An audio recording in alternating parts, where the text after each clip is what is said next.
Sa mga nakita ko guys ay walang bago dito banda, pero may nakita ko doon may train.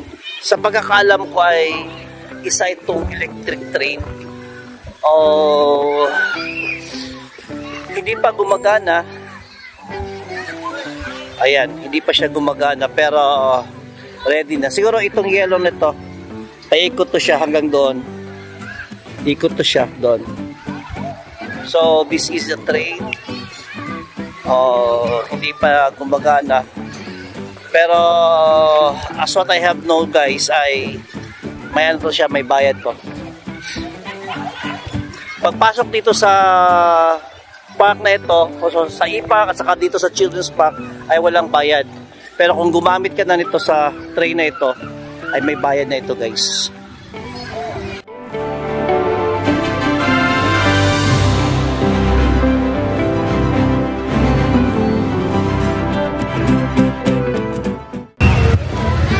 Magandang hapon guys, nasa e-park tayo ngayon ng Tagum City and puntahan natin yung Children's Park. Nakapunta na ako doon, so update ko kayo kung ano na nangyayari guys. Sabi nila may train daw na, electric train daw pambata, and puntahan natin ngayon. So come with me guys and bisitahin natin yung pinakamalaking park ng Mindanao at pinakamalaking children's park ng Mindanao, which is makikita sa e-park ng Tagum City. Come on! As you can see guys, tingnan nyo, maraming nagpipiknik. Yan. Ito nakaganda sa e-park dahil maraming mga punong kahoy, malamig sa katawan. Ayan guys, mga pamilya-pamilya, mag-shota, mag-girlfriend, mag-boyfriend, magpamilya, magkakaibigan, nagpipiknik. Nagdala ng mga banig.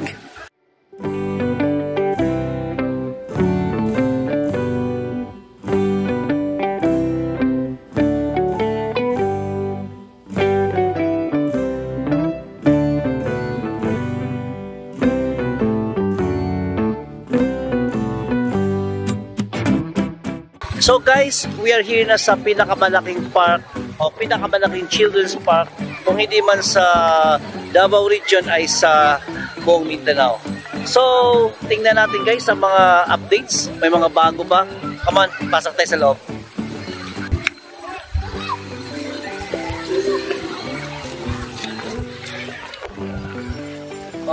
Medyo mainit pa. It's 4 o'clock in the afternoon, medyo mainit pa.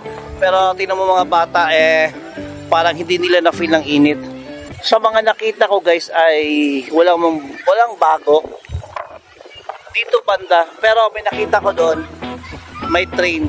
Sa pagkakaalam ko ay isa itong electric train. Hindi pa gumagana. Ayan, hindi pa siya gumagana pero ready na. Siguro itong yellow nito, paikot to siya hanggang doon. Ikot to siya doon. So this is the train. Hindi pa gumagana. Pero as what I have known guys ay may ano to siya, may bayad to. Pagpasok dito sa park na ito, o sa e-park at saka dito sa children's park ay walang bayad. Pero kung gumamit ka na nito sa train na ito ay may bayad na ito guys. Still hot, but the children are enjoying.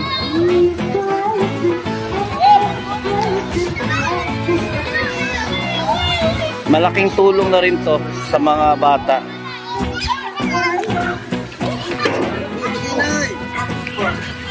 So kung bandang dito guys ay the same pa rin, walang mga pagbabago. Just like what yung pinakita ko ng pagbukas nito, ang bago lang is yung train. Ayan. Bandang mga hapon-hapon na ito, siguro mga 5 o'clock, 6 o'clock, ay marami ng mga bata. Ngayon medyo mainit pa. Pero ang iba hindi ininda ang init.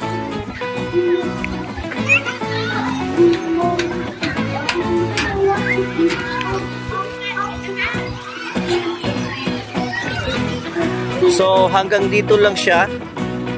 Pero later, hanggang dulo niya siya guys, oh. As of now, hanggang dito pa lang siya. Pero sa sinabi ko kanina, na meron itong mga pool, swimming pool, and then meron na itong wall climbing na facilities banda doon.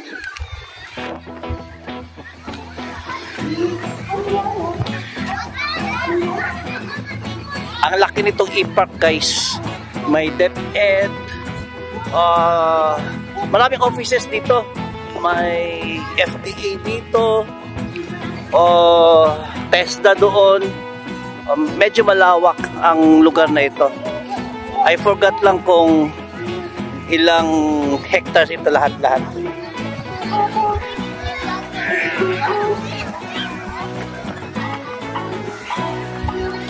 So, itong daanan ng train, ayan, ikot siya doon.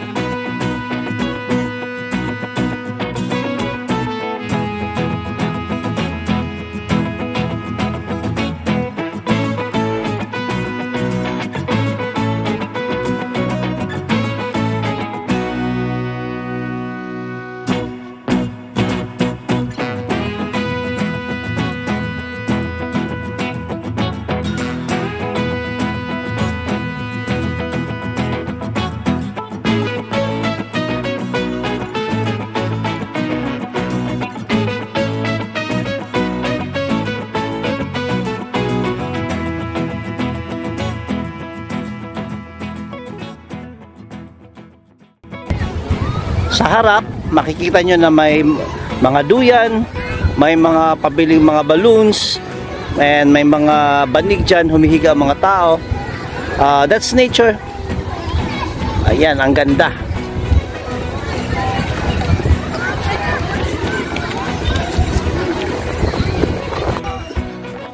Tatlong phase ito guys. Ang unang phase nito is the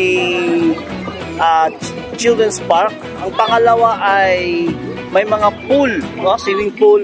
Ang pangatlo ay wall climbing. So inuna lang nila ito. Malaki pa to guys. Sa hindi pa nakapunta dito, you could visit here sa e-park Pocon, Tagum City. Walang bayad guys. Papasok na dito except kung gumamit kayo ng train pambata. So I hope you like my content today, and I'm inviting you na, especially sa mga taga-Tagum na hindi pa nakapunta dito, try to visit here and bring your children. Bye bye and God bless you guys.